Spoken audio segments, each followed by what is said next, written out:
Hello, this is the Tales of Percy Peacock. Chapter 1, The Birth of Percy. Once upon a time, a very, very long time ago, in 2001, on an island in Poole Harbour, Dorset, an egg hatched. It wasn't just any egg. It was a very special egg. And as well as being special, it was quite a big egg. Well, to be fair, a very big egg, which was not surprising because there was a very big bird sitting on it. Big and extremely beautiful, with a very large tail which had lots of long feathers in it. They were really lovely feathers, greens and blues, and with circles that looked like eyes. If you've ever seen a peacock, you'll know exactly what he looked like. Hang on a mind-boggling minute. Breaking news! He actually was a peacock. Well, of course he was. That explains a lot. Normally, Mummy Peacock would have been sitting on the egg, but she'd just gone to stretch her legs and powder her nose. Now, before you say anything about female peacocks being called peahens, I can tell you that Mummy Peacock had very strong views on this. Yes, indeed. She'd never liked the term peahen and insisted to anyone who would listen that she wanted to be referred to as peacock, and woe betide anybody who did not. If you called her a peahen, you risked a very painful peck on the kneecap. Just a friendly warning if ever you decide to visit her. Anyway, on with the story. On that famous day in 2001, Daddy Peacock was giving Mummy Peacock a break and sitting quietly on the egg, minding his own business and reading a booklet entitled Britain's 20 Most Beautiful Birds, when suddenly, crack, the egg broke. It came as quite a surprise to everybody, not least Daddy Peacock.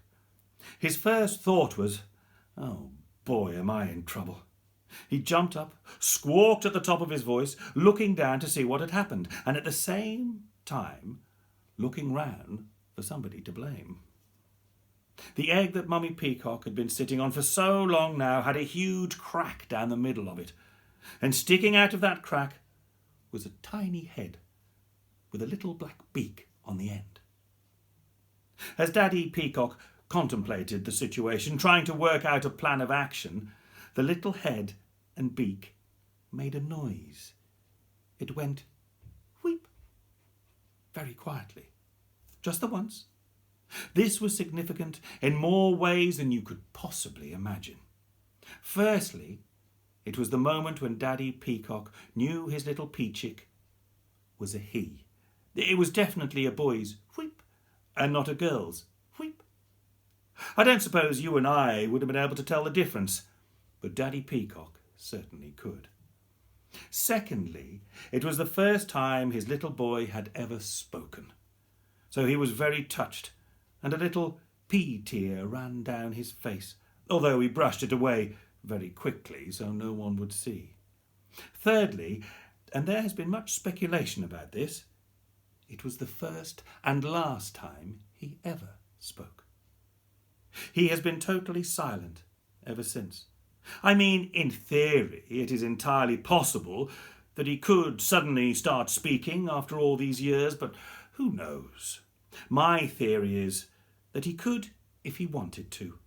He just chooses not to. I mean, he's obviously very intelligent and thinks a lot, but I'm getting ahead of myself. Having made his one and only wheep, the baby peacock climbed out of the egg and looked around. Daddy knew exactly what he wanted. His mummy. He knew just how the little chap felt, and at that very moment they both got their wish.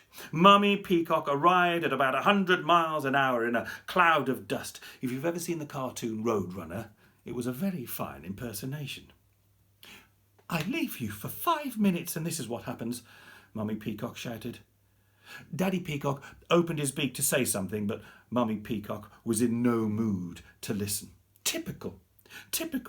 I can't trust you to do anything right, she said. Daddy Peacock opened his beak again, but was no more successful this time. You had one job, she said accusingly. Yes, but have you fed him? She asked. Well, I was just... I'll take that as a no, then.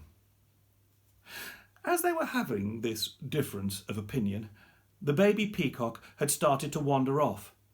Mummy Peacock suddenly realised the danger, caught him in a couple of her long strides, and placed him down next to a little pile of food. She'd collected some insects and grain and spinach in anticipation of this moment, and the young peachick, when pointed in the right direction, started to tuck into a centipede salad with great gusto. Mummy Peacock turned to Daddy Peacock and said, "So what are we going to call him?"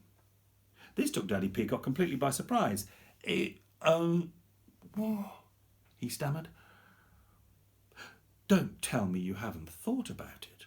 "Well, of course, I've thought about it," he replied indignantly. And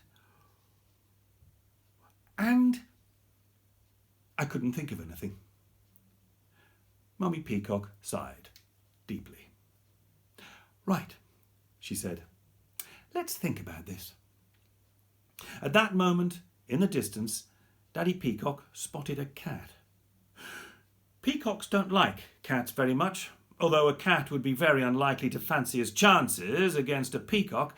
Nevertheless, he made sure he put himself between the cat and the young chick.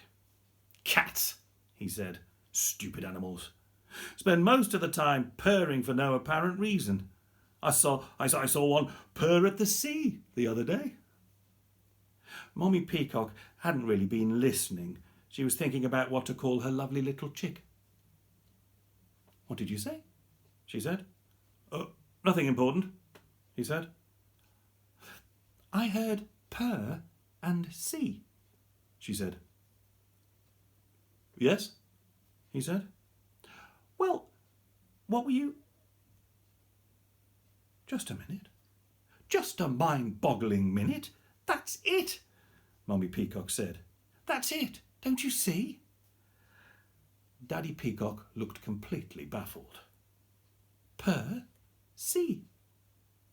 Percy. You've just named your son.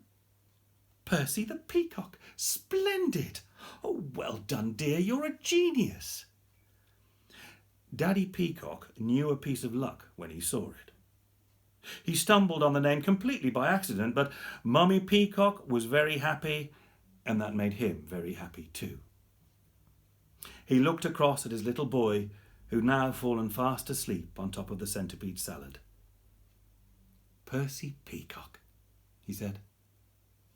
"My son." And he beamed with fatherly pride.